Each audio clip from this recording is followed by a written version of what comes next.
Hello everyone, this is Mayhan. Today video I would like to show you how to add the widget to your screen, something like you see right now on Windows 10 or on Windows 11. Okay, let's start. Okay, I'm on my screen. You may see my screen. They have calendar time like this. I can customize this 24-hour just or something like this, and CPU and more, and can add more. So let's go to install it. I have put the link in the description right there. So here they call widget launcher. So you can customize something like this. Plenty of settings you can play around. And they have also pro version that you may need to pay, and you can get more.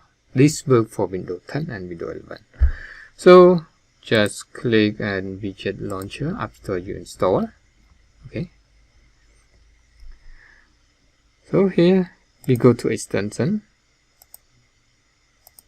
click more, and we got more, something like this. And for example, this one,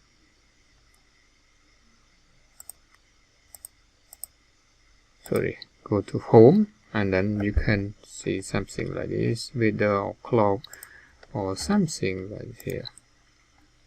So we can just click add more, and also we can customize the color as always, any color you want, and load the widget, then apply.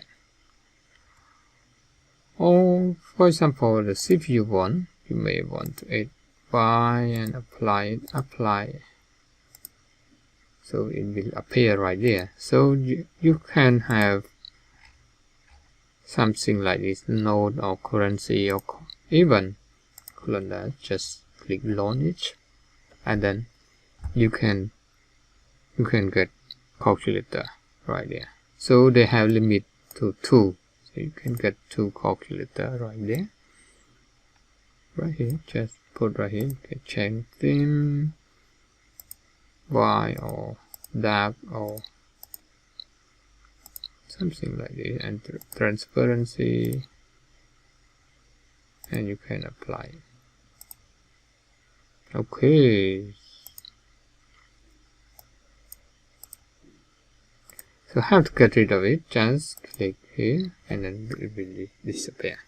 And here, like CPU one, you can drag and drop and make it small or big. It's up to you. Just adjust it to where you want. Okay, here you can drag and drop. Okay, hope you learned something from this video. If you have any question, let me know in the comment. We'll see you in the video.